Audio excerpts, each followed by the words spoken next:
Eleanor Hartley had always loved old paper. She loved the smell of it, the way it crackled softly when turned, and the secrets it seemed to hold inside its folds. As a child, she would spend hours in her grandmother's attic, reading letters written by people who had been dead for decades. It felt like listening to ghosts who only wanted to be remembered. That love had grown into a career, though not a very profitable one. At 34, Eleanor worked as a freelance archivist, moving from one short contract to another, never quite settling, never quite secure. So when she received an email offering a 6-week position at Ashbourne Hall, organizing the private papers of the Duke of Ashbourne, she did not hesitate. The pay was generous, far more generous than such work usually offered. She told herself this was simply good fortune. She did not yet know that fortune, in this case, came with strings attached. Ashbourne Hall sat at the end of a long gravel drive, surrounded by old oak trees that seemed to lean toward the house, as if listening. The building itself was beautiful in a tired way, with gray stone walls softened by ivy and tall windows that reflected the clouds passing overhead. Eleanor had seen pictures online, but nothing prepared her for the quiet weight of the place when she stepped out of her car. It did not feel like a home. It felt like a question waiting to be answered. She was greeted at the door by a tall, thin man with silver hair and tired eyes. He introduced himself as Duke Edmund Ashbourne, though he asked her, almost shyly, to simply call him Edmund. He led her through a maze of hallways lined with portraits of stern-faced ancestors, finally arriving at a room at the back of the house. It was filled, floor to ceiling, with boxes, trunks, and leather-bound ledgers. "This is the archive," Edmund said, gesturing at the chaos with something close to embarrassment. "No one has properly organized it in over 50 years. My father always meant to do it himself, but he never found the time." Eleanor smiled politely, though her eyes were already moving across the shelves, cataloging the work ahead of her. "I'll do my best to bring some order to it," she said. "There is one thing," Edmund added, his voice suddenly careful. "Some of these boxes contain personal letters, private family matters. I would ask that you set those aside without reading them closely. Just note where they are. My sister Margaret will review anything sensitive herself." It was an unusual request, but not an unreasonable one. Families often wish to protect their privacy, and Eleanor had encountered similar instructions before. She agreed without much thought, and Edmund seemed to relax slightly, as though a weight had been lifted from his shoulders, if only for the moment. Over the following days, Eleanor settled into a quiet rhythm. She woke early, ate a simple breakfast in the kitchen with the housekeeper, and spent her mornings sorting through decades of estate records, tax documents, and farming accounts. The work was slow but satisfying. She built small, careful piles, documents to keep, documents to discard, documents to flag for further review. She found herself enjoying the silence of the archive room, broken only by the occasional creak of old wood settling, or the wind moving through the trees outside. It did not take long, however, for Eleanor to notice something odd about the household. Margaret Ashbourne, the Duke's sister, seemed to appear in the archive room with surprising frequency.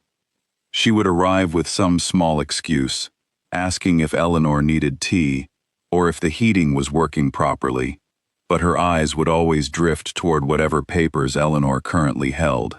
At first, Eleanor assumed this was simple curiosity. After the 4th or 5th such visit in a single week, she began to suspect something more deliberate.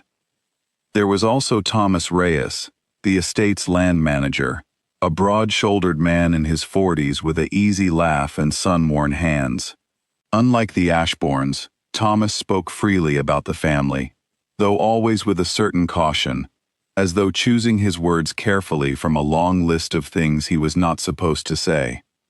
"They're not bad people," he told Eleanor one afternoon.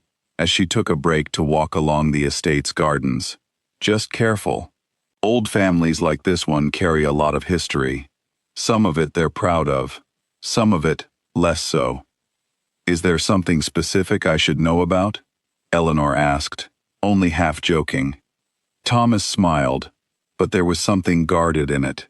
"Ask me again after you've finished the East Wing boxes," he said. "Maybe you'll already know by then."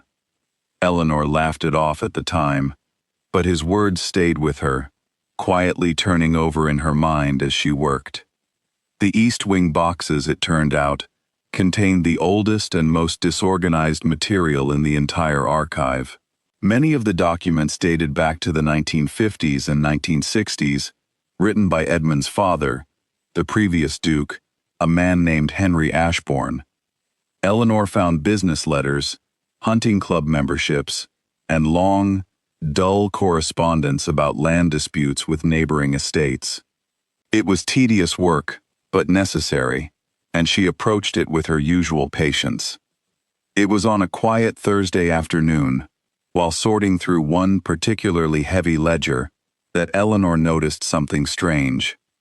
The ledger, used to record household expenses from 1968, had a thicker binding than the others around it. When she opened it fully and ran her fingers along the inside spine, she felt a slight unevenness, as though something had been hidden between the layers of leather and cloth. Carefully, almost without thinking, she worked her fingers along the seam until a thin envelope slid free. It was old, the paper yellowed and soft with age, sealed with wax that had long since cracked. There was no name on the front, only a date, March 1969. Eleanor sat very still for a long moment, the envelope resting in her palm. She knew, professionally, that she should set it aside unopened, just as Edmund had instructed. Personal family matters were not her business to examine, but something about the careful way it had been hidden, tucked so deliberately out of sight, made her hesitate. Hidden things, in her experience, were rarely hidden without reason. She decided, in the end, to follow her instructions exactly. She would not read it herself. She placed the envelope in a small folder marked "Personal" for family review, just as she had done with dozens of other private items that week. She made a note of where it had been found and moved on to the next box. That evening, however, fate intervened in a way Eleanor could not have planned. While carrying the folder of personal items to the study where such things were kept, she slipped slightly on the worn carpet of the hallway. The folder fell from her hands, its contents scattering across the floor. As she knelt to gather the papers, the old envelope landed face up, and the wax seal, already fragile, broke completely apart upon impact. Eleanor froze. She had not meant for this to happen, and for a moment she considered simply placing the letter back inside, unread, and saying nothing. But the paper had already unfolded slightly, and a single line of handwriting was visible before her eyes had even fully focused. She read only that one line at first, almost without meaning to. Then, unable to stop herself, she read the rest. The letter was written by Henry Ashbourne, addressed not to a member of his own family, but to a woman named Susan Whitfield. In careful, formal handwriting, Henry acknowledged that a child born to Susan in early 1969 was, in fact, his own son. He wrote of his inability, due to his position and his family's expectations, to publicly recognize the boy.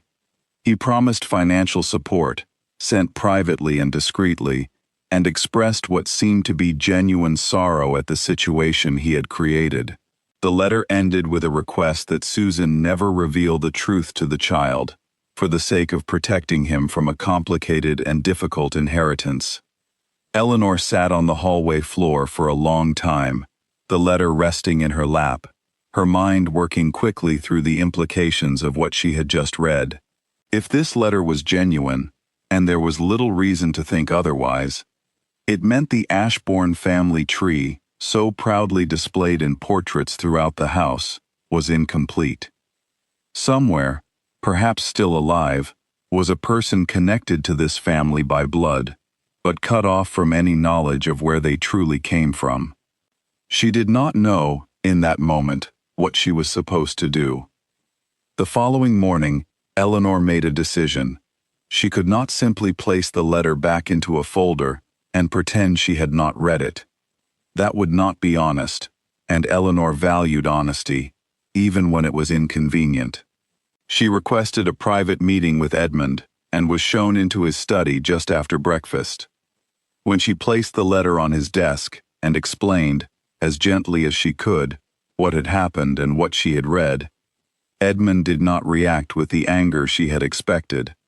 Instead, he sat very still, his shoulders slowly sinking, as though a long-carried weight had finally been set down. "I know about this letter," he said quietly, after a long silence. "Or rather, I knew it existed somewhere in this house. My father told me, near the end of his life, that there was someone out there, a half-brother I never knew. He never told me where to find proof, only that it existed. I have spent years wondering if I imagined the conversation entirely." Eleanor watched him carefully. "What would you like to do with it now?" Edmund did not answer immediately. Before he could speak, the study door opened, and Margaret stepped inside, her face pale and tight with tension. It became clear, imaginal Fange, very quickly, that she had been listening from the hallway. "Burn it," Margaret said, her voice sharp and final. "Whatever it says, it does not matter now. Our father is gone. This family has a reputation to protect, a history that people respect. We do not need some unknown person appearing out of nowhere, demanding recognition, or money, or whatever else they might want." "She might want nothing of the sort," Eleanor said carefully. "She, or her child, may not even know this letter exists." "That is exactly why we should keep it that way," Margaret replied. Edmund raised a hand, asking for quiet. He looked at the letter for a long moment, then back at Eleanor. "I will think about this," he said finally. "Please, for now, say nothing further about it to anyone." Eleanor agreed, though something in her felt unsettled by the request. She returned to her work in the archive room, but found it difficult to concentrate. The image of the letter stayed with her, along with a growing sense that somewhere out there was a person who deserved, at the very least, the chance to know the truth. That evening, she found Thomas in the estate's stable yard, repairing a fence post in the fading light. She told him what had happened, trusting him in a way she had not quite trusted anyone else at Ashbourne Hall. Thomas listened quietly, his expression growing serious. "I always wondered if something like this existed," he admitted. "Henry was a complicated man, generous in some ways, secretive in others. If there really is someone out there, I think you already know what the right thing to do is." "Edmund asked me to stay quiet," Eleanor said. "He asked you to stay quiet about it to others," Thomas replied gently. "He did not ask you to stop caring about doing the right thing." Eleanor spent the following days searching, in her limited free time, for any information about Susan Whitfield. Old estate records, combined with a public records search Thomas helped her with, eventually led to a name: Claire Whitfield, born in 1969, now in her late 50s, living a quiet life in Manchester. She worked as a primary school teacher, was unmarried, and had, as far as Eleanor could tell, no idea of any connection to the Ashbourne family. Eleanor brought this information to Edmund, laying it out plainly on his desk. "I will not pursue this further without your agreement," she said. "But I believe Claire deserves to know the truth, whatever she chooses to do with it afterward." Edmund was quiet for a long time, staring at the photograph Eleanor had found of Claire, smiling outside her school, surrounded by young children, Finally, he nodded. My father spent his whole life protecting a secret out of fear, he said softly. I do not want to do the same. Please, Eleanor, if you are willing, take the letter to her yourself. I think it should come from someone outside the family, someone with no stake in the outcome. A week later, Eleanor traveled to Manchester. She found Claire's small house on a quiet residential street, with flowers carefully tended in pots along the front step. When Claire opened the door, Eleanor explained, as simply and kindly as she could, who she was and why she had come. She handed over the letter, along with a brief written summary explaining its discovery. Claire read the letter standing in her doorway, her hands trembling slightly. When she finished, she looked up at Eleanor with an expression that mixed disbelief, sadness, and something close to relief. My mother always told me my father had died before I was born, Claire said quietly. I never had any reason to doubt her. I cannot say what your mother knew or believed, Eleanor replied gently, but I do know that the man who wrote this letter cared about you, even if he was never able to show it openly. Claire invited Eleanor inside for tea, and the two women talked for nearly 2 hours, Claire asking questions about the Ashbourne family, about Edmund, about the house where her father had lived his entire life, without ever speaking her name aloud. There was no anger in her questions, only a quiet curiosity, the kind that comes from finally understanding a piece of oneself that had always felt slightly out of reach. Several weeks later, after Eleanor's contract at Ashbourne Hall had ended, she received an email from Edmund. He told her that he had written to Claire, and that, after some hesitation, she had agreed to visit Ashbourne Hall for the first time. He described in careful detail the quiet dinner they had shared, and how Margaret, though initially resistant, had eventually softened upon meeting Claire in person, recognizing something familiar in the shape of her smile. Eleanor read the email twice, sitting at her small kitchen table in her quiet city apartment, far from the grand stone halls of Ashbourne. She thought back to her first day at the estate, to the careful instructions she had been given, to the secrets that house had clearly been built to protect. She had come to Ashbourne Hall to organize old papers, to bring order to decades of forgotten history. She had not expected to become part of that history herself, to be the one small thread that connected a hidden truth to the people who deserved, finally, to know it.